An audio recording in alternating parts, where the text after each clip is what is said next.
So today I'm talking on never take a decision under pressure.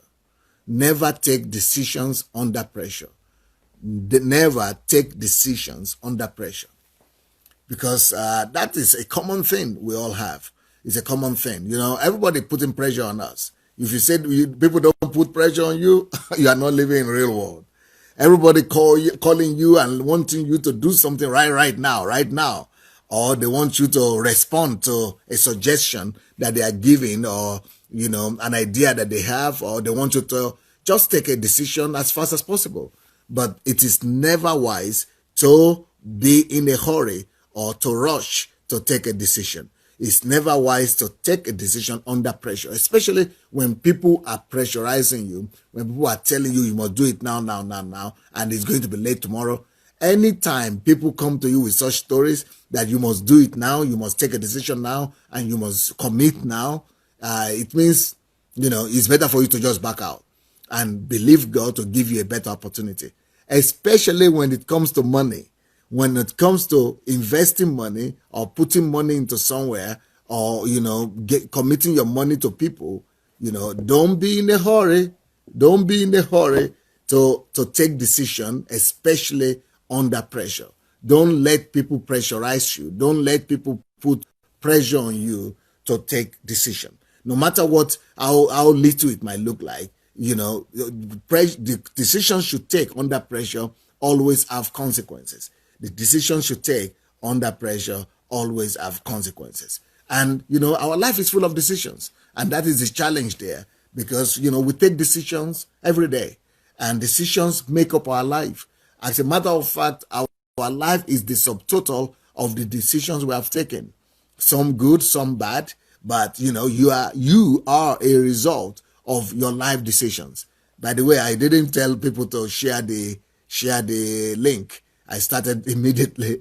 I started so fast. But, if you have the opportunity to go and share the link right now, let's go ahead and do it. If not, don't let us forget to share it when towards the end of the day. Towards the end of the program. Anyway, our decisions make up who we are. We are a result of our decisions. We are a subtotal of the decisions we have made. Let's say, for example, if you're an engineer today, it's because you took a decision to go into engineering school, or you took a decision to go to study engineering in university. That's why you are an engineer today.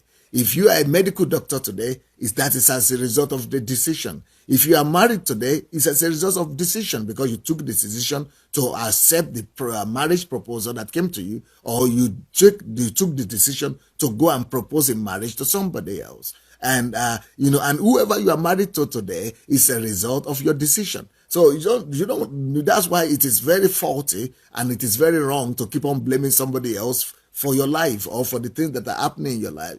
Because it is anything that is happening in your life, anything you have today in your life is as a result of decisions that you have taken one time or the other. So our lives is a subtotal of our decisions. Our life is a subtotal of our decisions. So if whatever you have in your life now is because you took a decision regarding that. So if you some people will say, well, somebody else made me to take that decision. But well, you still took that decision anyway. Or sometimes it could even be lack of decision taking. Lack of decision taking is also decision taking. It's at your feet. The buck rests at your doorstep. You are the one to take responsibility for all your decisions. So so decisions are very important in our lives, and our decisions shape our lives. We become what decision we have made. The decisions we have made is an absolute reflection of our life. Our life is an absolute reflection of the decisions we have made. Wherever you are today is as a result of your decisions, of the decision you have taken. If you are living outside of your country, well, one day you took that decision to travel out, and that is you are now enjoying or reaping the consequences of that decision. If you took decision to go and work in that place where you are working, well, it's because you took that decision. So your life is as a result of your decision. Do you like your life? you don't like your life? Well, it's because maybe you have made some decisions that are wrong one time or the other. If you don't like your life, it means you have taken some wrong decisions sometimes. If you like your life, if you like what you say, maybe thank God you've been able to take some very good decisions in your life. But no matter who you are, and no matter how good decisions you've been able to take in your life, it also means that, I mean, there is no way you will say that you've never made or taken wrong decisions. All of us have been guilty of this, all of us. If you look critically into your life, you discover that there have been instances, there have been, times when you could remember, decisions you have taken that have landed you in pain and that have become, that have ended very bad and that, that have brought sorrow to you, or maybe that are still bringing sorrow to you. All of us are a victim of that, unfortunately.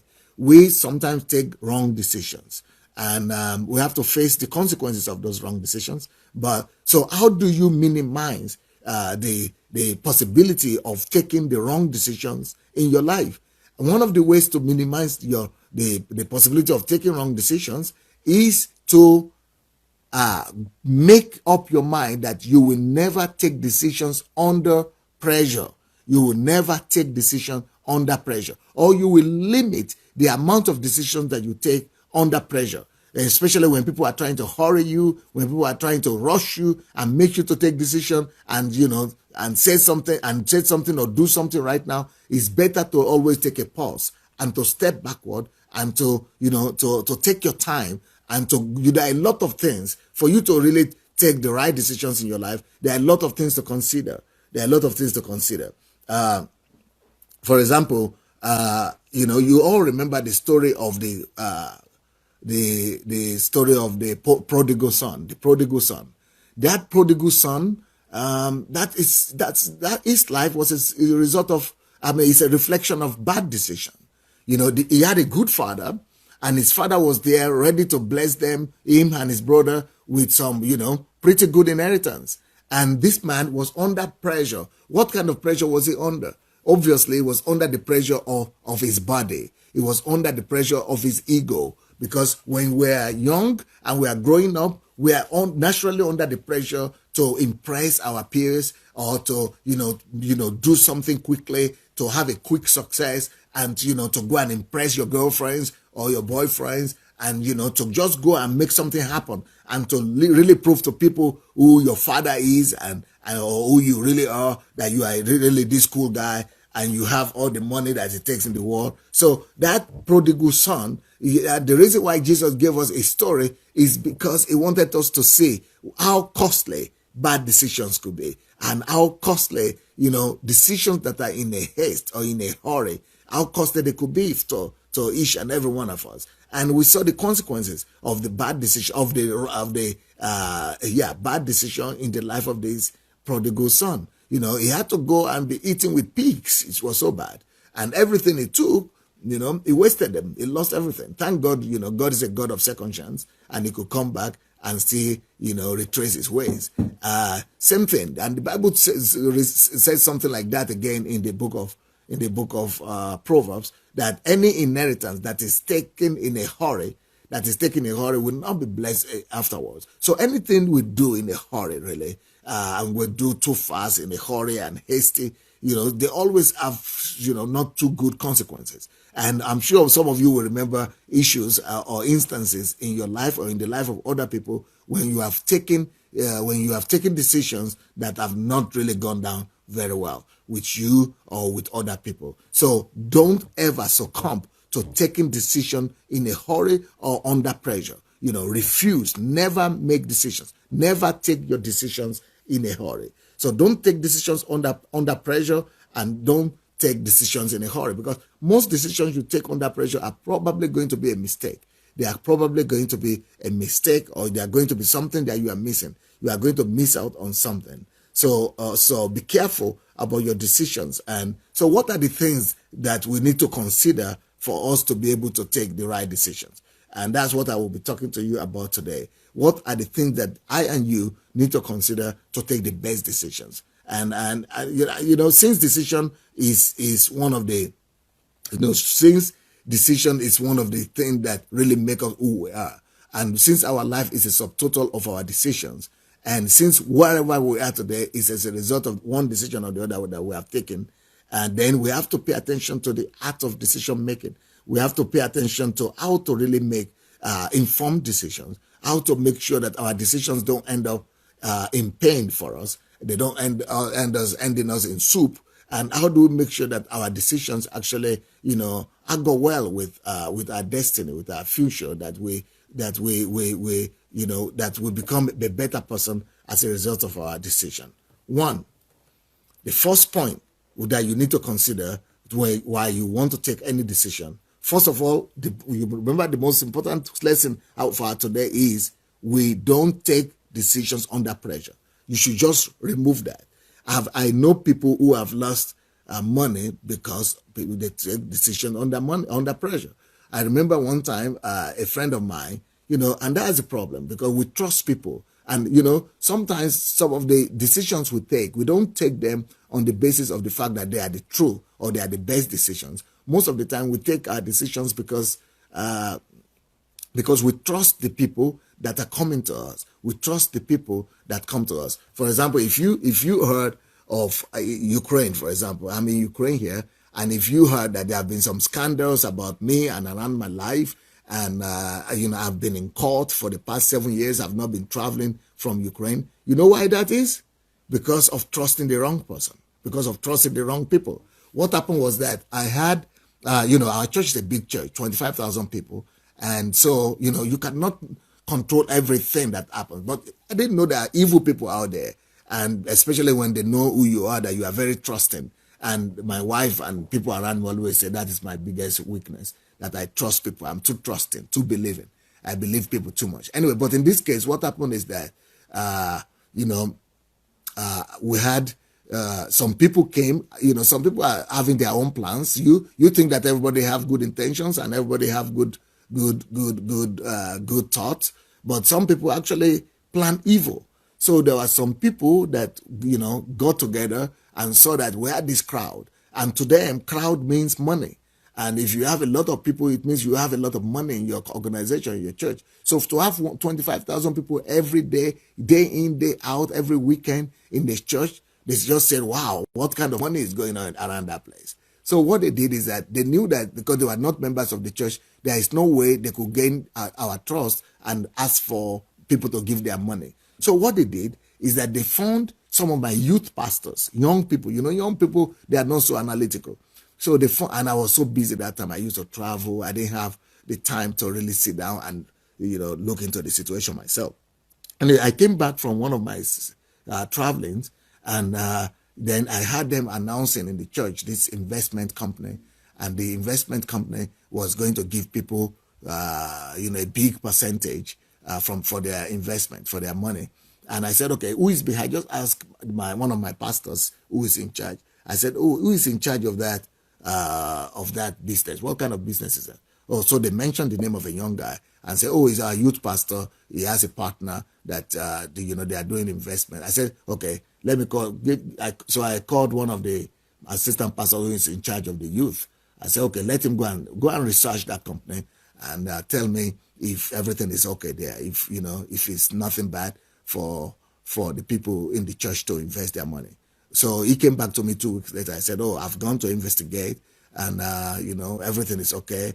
And, since I was so busy with many other things, I trusted my youth, my assistant pastor that is in charge of the youth ministry. So he trusted the youth pastor that he was supposed to go and monitor. So they all came back to me, gave me a clean sheet and said, yes, everything is okay.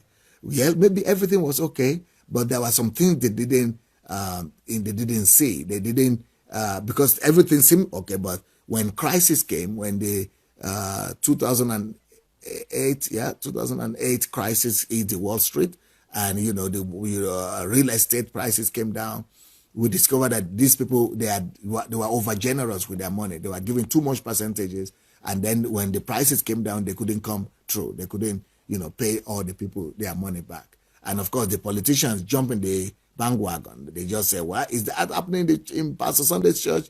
This is our chance to get him. And they started all these investigations and attack. They said it was a scheme. It means it was especially arranged something. So Pastor Sunday probably arranged that. He put all those people and for them to steal money from his own church. I said, you're crazy. I mean, that is totally a crazy idea. How can I give my life to gather my own church and then steal money from my own church? Anyway, so that is, but at the bottom line, what am I trying to say? The reason why I am suffering, what I'm suffering, going to court and needed to put my innocence and everything, even though they know I don't have anything to do with it, but it's because I trusted people who I worked with. I trusted people that were around me.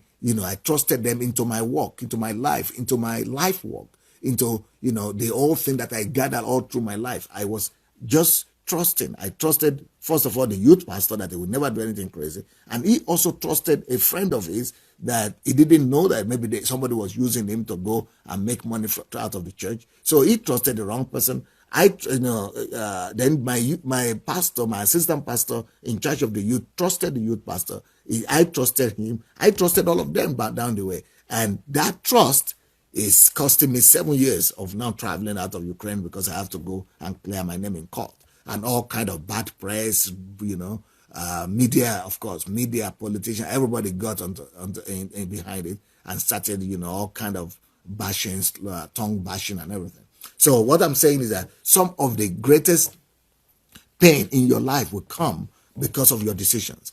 And maybe because maybe you didn't even take the decision directly. Like in my case, I didn't take the decision directly. I didn't take the decision to allow the guy to come in or something. But I saw it. I didn't stop it. I trusted people. So our greatest pain are always coming from the people we trust, my dear. So who you trust. When you trust the wrong person or you take a decision trusting people without doing your due diligence, without doing your research, without doing, knowing all what you need to know, because people just want to beg you, oh, pastor, do this, do this, do this. That is the way you suffer a lot. You suffer a lot that way. So it's expensive. It's painful when you take a decision without thorough research. So number one point that you need to consider when you are taking a decision, when you want to take a decision, and for your decision to be credible, for you not to regret your decision, is the factor of research. Make sure you do your own work. You do your due diligence. Do your research. Researches are still, some of the most reliable ways to base your decisions on. Don't base your decisions on prophecies alone. Don't base your decision on, a feeling. Oh, I have a feeling. Oh, I think God is telling me this. Oh, this is what I think that is happening. Don't base your decision on feeling. Don't base your decision on other people's revelation. Not that I don't believe in prophecy, not that I don't believe in revelation. I believe in all that, but, I've been living in this world for so long. I'm going to be 50 years soon. I'm going to be 50 years. I've seen a lot of decisions that have ended up in chaos and in pain. I have been around for so long to now know that prophecies, revelations are not the basis for you to take your decisions. Even if you have revelation and prophecies, go ahead and do your research. Research is still a much more reliable way and means to base your decision on than on prophecy. When it comes to prophecy, I had a friend of mine also who was a pastor, big pastor. And, everybody have been prophesying there's going to be this or this, especially when it comes to money. People come, they know you have money, they come to you and they put pressure on you. They use anything they need to use. If they need to use prophecy, they will use prophecy. If they need to use revelation, they will use revelation. So they came to me and said, well, there is this man of God, another man of God, a pastor in South Africa is a pastor too. So all these are happening between pastors, And pastors are supposed to believe each other. Pastors are supposed to trust each other. You see, most of our decisions are simply based on trust, and which is wrong. Most of our decisions are supposed to be based on research, not on trust. On research, on facts, not on trust. 99% of people in the world will base our decisions on trust rather than on facts. So what happened was, these people came to me and they had all these prophecies going on for them.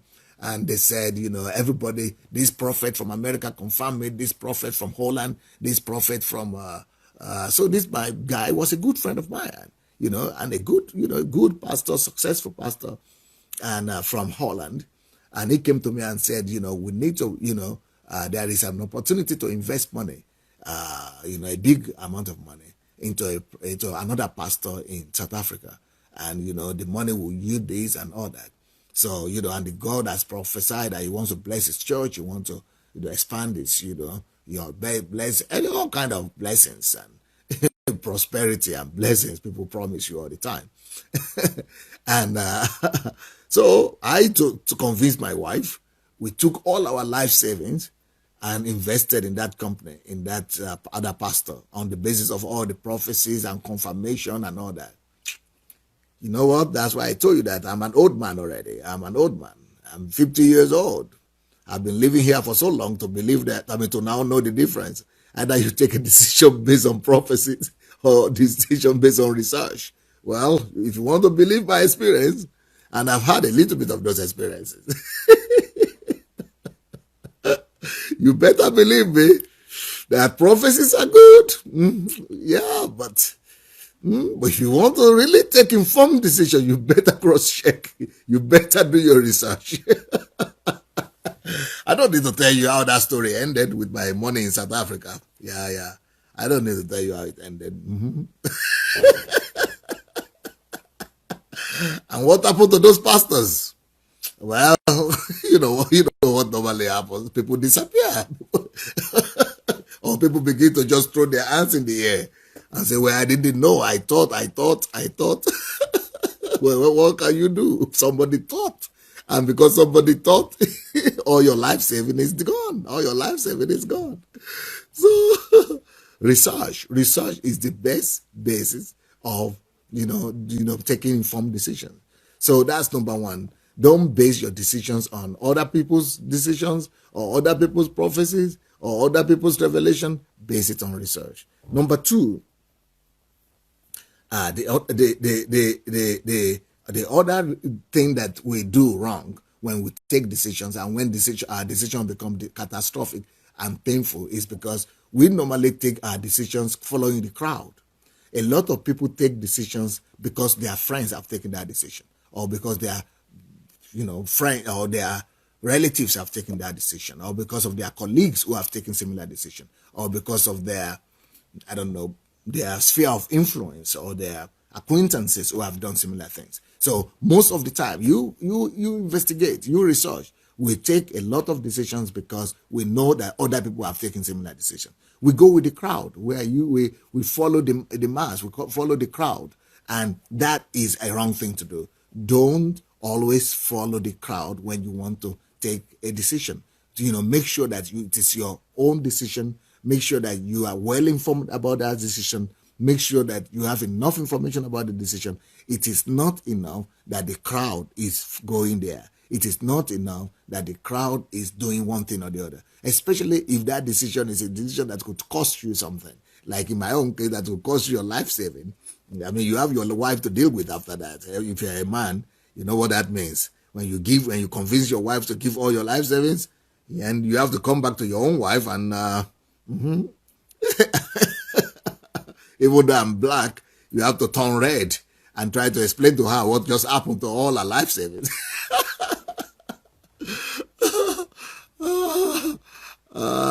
And that is not an easy thing, because you need to wake up with her next morning and look at her face again, and you need to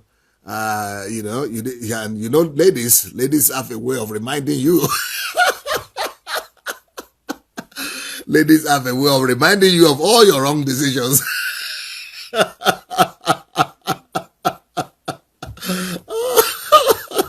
They will let you know that you took some decisions the other day that cost them their whole life savings. So especially if they are serious decisions like that, it is not enough that all your friends and relatives or people that you respect are doing it. Make sure that you put your feet on the ground and get all the information that you need. Don't rely on the fact that all the crowd is going there, everybody is doing it, then it must be a right decision to take. So Another thing that's number 3 thing that I want you, or number 4 thing that you need to consider when you are taking a decision is that about anything is that sometimes we make a mistake of taking a decision because the thing we hear sounds similar to what we're already thinking. Most of the time we take decisions because what we are hearing or what we have been told is similar to what we thought or what we have always thought. It sounds similar, familiar. Is like is either familiar with what we want, what we ourselves want to be or to happen, or what we desire, or what we have been thinking about. So the fact that you have been thinking about it still doesn't make it the truth. The fact that you have been thinking about in that line, or you have had that line of thought, doesn't mean that decision you are about to take will be confirmed. So even though the thing, that the proposal or the suggestion that is brought to you is something that you have been thinking about, or is something that sounds familiar to you, or is something that you have been wanting to happen, but still take your time and still do your research. Still take your time and do your due diligence. Even though the thing that is sounding to you as if, oh, this is familiar, or oh, this is what I always thought, or this is what I thought should be. But still take your time, especially if it's a decision that is having consequences. A lot of people are living in unhappy marriage today because of their decisions. And once you are married, it's difficult to come out of it. And you've lost your virginity, you've lost your innocence, you've lost, your integrity of the families are involved. It's a difficult thing to break down the family or to divorce after you are married.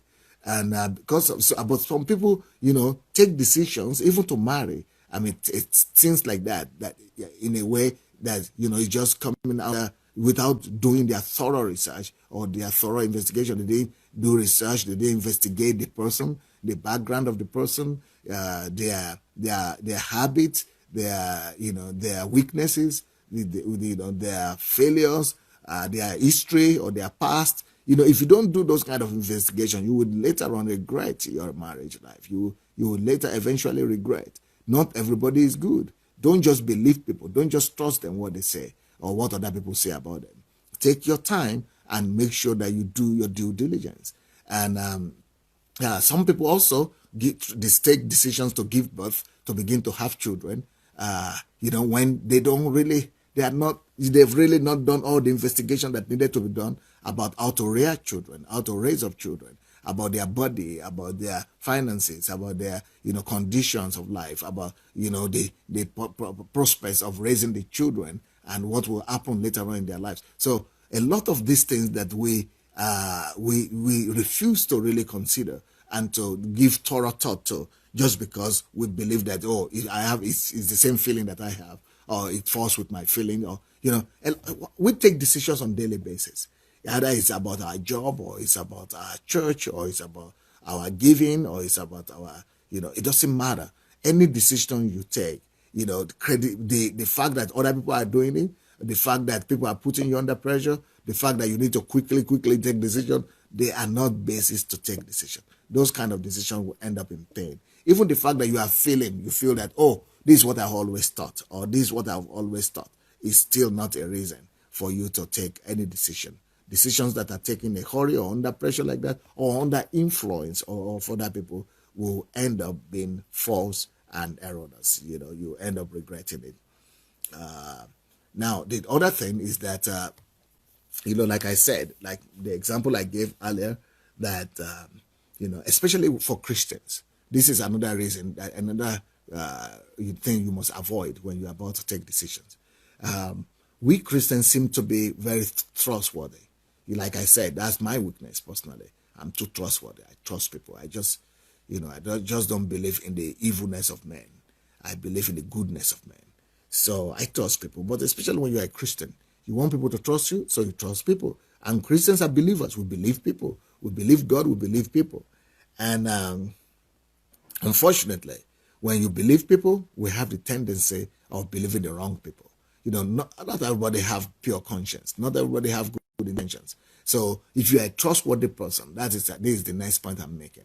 If you are a trustworthy person or you are a Christian and you have you have the tendency to believe that love trusted all things, love believeth all, you need to be careful about that, because you don't want to trust the wrong people. Some of the, like I said earlier on, some of the biggest pain in life is because you trust the wrong people. So don't be too trustworthy to neglect research. What I've decided to do in my own situation is that even though I still trust people, because I would rather not keep on trusting people and suffer the consequences than close my heart and close my mind about people. No, I will never close my mind, because that is against love. I would rather keep on trusting people. But there is a saying that says that trust but verify.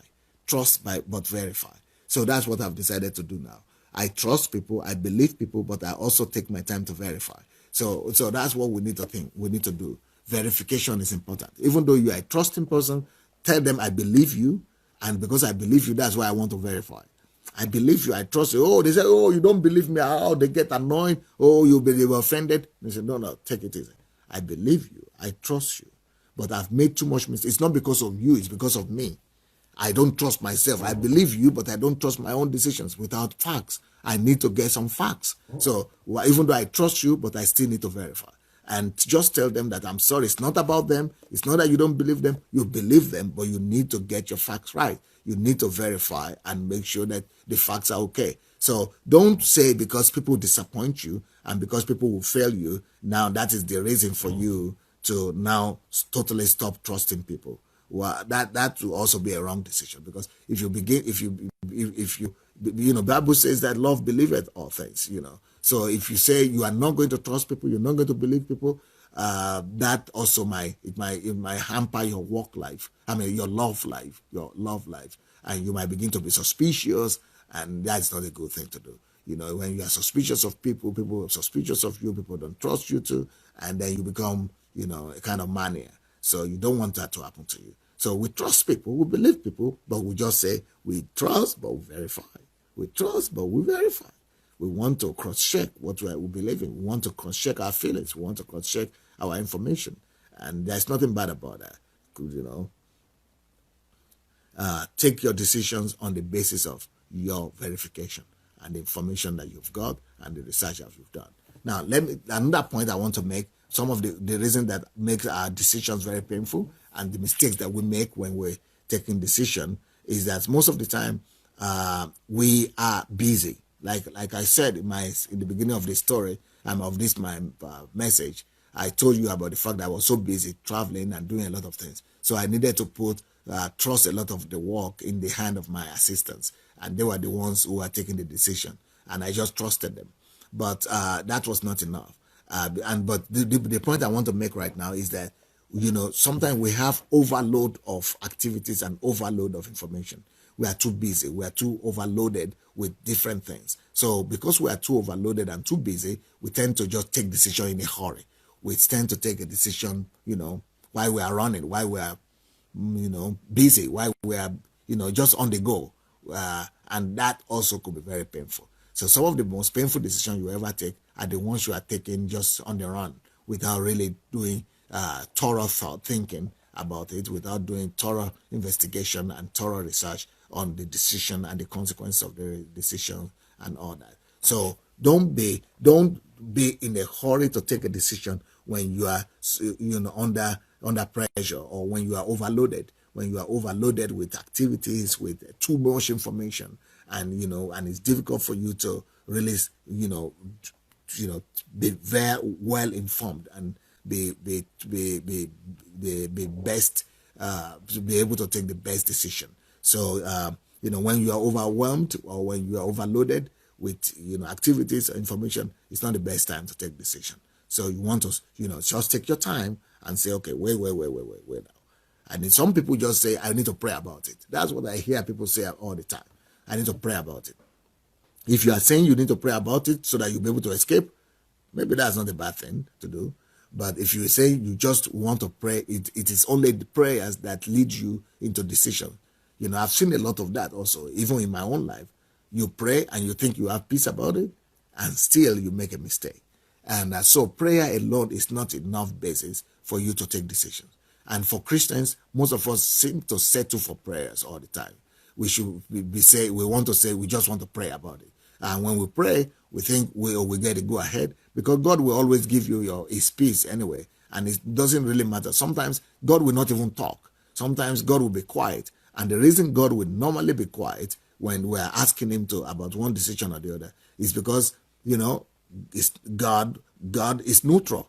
God is not God's business. Don't bother him about your decisions. A lot of our decisions is not a God decision. It's our own decision. And God knows that he has given you a mind anyway. He has given you brain. Use your mind. Use your mind. Use your common sense. Use your knowledge. Go get knowledge. Go get understanding. Go get wisdom. Go investigate. Go do research. And God knows that he will not do that for you. Angels will not do that for you. So when you are asking God to reveal this to you or reveal that to you, God will just be quiet. Have you noticed it before? That most of the time when we pray to God, that he should reveal to us whether this decision is the right one or the other, maybe whether we should take that decision or not, that God will normally be quiet. 99% of the situation when we're asking God to tell us and we are praying for something for God to reveal to us or to confirm one thing to us or the other, God just keeps quiet. And the reason why God keeps quiet is because it's not his decision. It's not his business. He has given you a mind. He has given you brain. He has given you, your head. Go do your work. Sometimes when we're all asking that God should reveal, give us confirmation for this or that, it is not because really, the reason why God will be quiet is because it's just laziness. It's a way of covering our own laziness. We say, I will pray about it and let God confirm. God will not confirm, and we are just lazy to go and do our work. So instead of bothering God and making God to be the one to be responsible for our decisions, we should just admit that is laziness. And instead of just being lazy and say, I feel good about it, feeling could be deceptive. And, God will just be quiet. And while God is quiet on you, go and do what you need to do. Go and do your own research. Go and do your own investigation. Get all the facts together. If you don't have all the facts, defer the decision. Just let the decision hang. Just leave it all alone. Don't touch it. Because if you are going to be saying, God said, even if God said and you don't know the details, it will still lead you into trouble. Even if God said, you still have to do your research. You still have to do your investigation. You still have to, get your facts together so that apart from the fact that God said, you will be able to know that apart from the fact that God said, I have the facts on this matter. I know exactly what I'm doing. It is not just because I feel good about it or the Holy Spirit or revelation, but because because I have the facts in my hand. There's another situation, or it's a different matter if you already have all the facts and you still don't have clearance. Then you could pray to God to help you, give you wisdom and give you understanding in how to, navigate between all the facts that you already have on ground. That is a different matter. But if you are praying to God without the facts, that is trying to cheat. That is trying to cheat. And God is not going to answer. But if you already done your investigations, if you already done your research, if you already done your due process, and now you are at the point whereby even despite your due process, and you are not getting clarity, then that is where you could say, okay, I'm praying and that you are praying, and then God could help you in that process and then help, to give you clarity about what you need to do. Now, another way we could, actually take better decisions is to give room for a sleeping. Sometimes we need to sleep in on our decisions. We need to just take some time out and sleep on it and sleep on decision. Sometimes a lot of pressure come on us and they want you to give decision today. But really, sometimes it's actually better for you to just sleep thinking about that problem, thinking about that decision you need to take, do your research and go to sleep. God will normally sometimes talk to you, maybe while you are asleep. It could give you a dream, or it might not give you a dream. But when you wake up, you might come up with a creative idea, or you might come up with a solution that you never even thought about before. So sometimes sleep on your, on your questions, on your matter before you take a decision. And sometimes you need to sleep on it, not just for one day. Sometimes you need to sleep on it for a month. Sometimes you need to sleep over it for a week. Sometimes you just need to sleep, to meditate about it and sleep on it and sleep over it and pray, sleep over it, and let God minister to you. Let God speak to you. So, but don't take decisions just based on emotions or on other people's prophecies or other people's revelations or other people's advice alone. Take your time to, that is laziness when you're just waiting for people's advice. Take your time to do your research. So, of course, I'm not saying you shouldn't consult. Yes, you could consult. You could do, that's part of research. That's part of investigation. You could talk to people, hear their own opinion. But once you hear hearing people's opinion, you still have to do your own work. You still have to compare those opinions with the other opinion you already had, or you still have to make sure that yes, all these things you get them fact and yours. It's not that your spirit agree, of course, that your spirit agrees with them, but not just your spirit agrees with them, but that the thing they are telling you agrees with the research that you have done, with the research that you have done. So we don't rule out other people. Yes, God could use other people to talk to us, and of course, other people have wisdom that we don't have, and we could learn from other people. We could seek advice from other people, but that doesn't say you should not do your own research. That doesn't deliver you from your own due process. So even though you are asking advice from other people, but that is not a strong enough reason on which to base your decision or your going.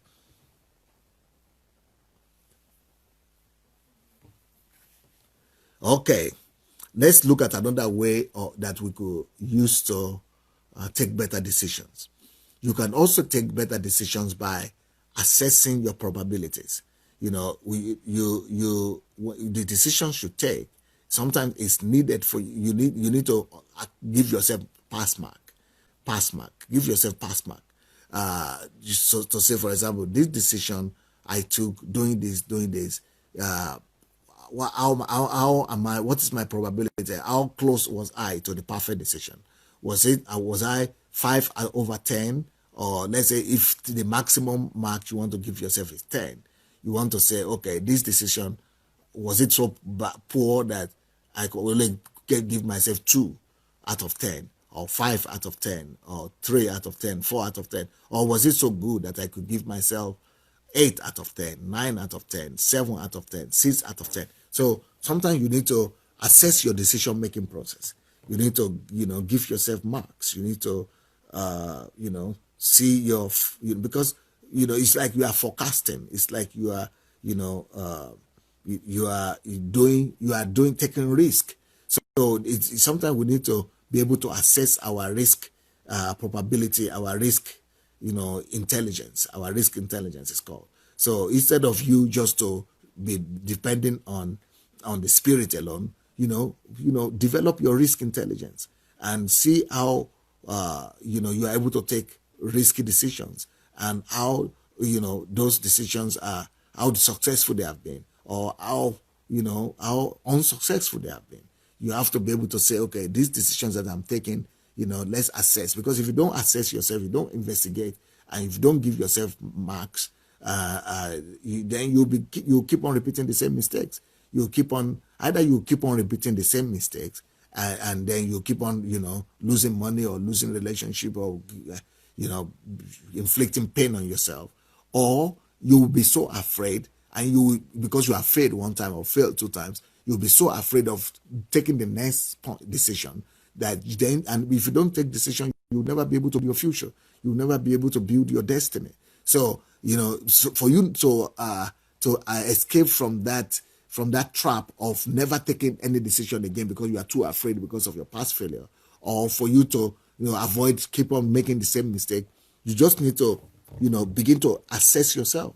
You need to begin to assess yourself and give yourself pass mark, and begin to assess your risk intelligence. How am I doing? How am I doing well taking risk, or I'm not doing well? Then you have to know what you need to begin to do better. Either you need to begin to do better research, get better information, get better advice, or sometimes sometimes you need to even leave some decisions in the hand of other people to take for you. Like, for example, in the family, in my family now, most of the domestic financial questions, I let my wife take them, because she is very she's more frugal than me in that sense, and she's more critical thinking. So I just tell her, okay, you go ahead and take the decision. So maybe you need to let somebody, you need to trust other people to help you take more informed decisions, or you need to just begin to bring in experts, or professionals who might understand the question or the matter at hand better than you are. Because there are some people who are good in something. There are some people who are experts in some cases, or some people who are just talented in some questions. So you might need to consult the experts over some issues, and be able to tell them that, okay, this is what I'm going through, and pay them. It's better to even pay them. Let them help you, take informed decisions, rather than for you to keep on risking, and or not even be able to risk at all, and just be in a limbo. So instead of remaining in limbo in your life, you might want to just trust other people and ask them to help you. And sometimes prayers, of course, is helpful, because but prayers is not the only basis upon which we should take decisions. But still, we don't exclude prayers. What that means is that go pray. When you are praying, make sure that your heart is neutral. Be in a neutral position. Be in a neutral position, and don't take side. Don't take side for or against. Just clear your heart of any bias, and then you could ask God, and God will be able to guide you, and and probably speak to you. But God will not speak to you too if you are only relying on prayer. God will not speak to you if you will not go ahead and do your research and do your due process and get all the information you need to get. So we are not ruling out prayers altogether, but I'm just saying that's not the only basis upon which we base our decisions. And also, like I said, don't let fear of failure take you or deprive you of taking decisions altogether. So we don't take decision on the basis of fear, either for or against. Remove the factor of fear. That's another thing that will help you in your decision taking. Remove the factor of fear. Don't be caught up in fear, and fear that I might not make it, fear that I failed before, fear that whatever, it doesn't work out. Let's forget about fear. Let's remove fear, and just rather base our decisions on informed decisions, on research, on what we have discovered, rather than on the fear of our feelings, of our failures, or our past. There are a lot of other things that I could talk about, but I think that's enough for now. How to take good and informed decisions.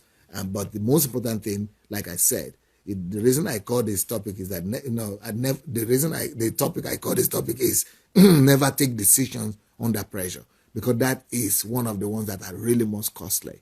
It is when we take decisions under pressure that is really, really very costly.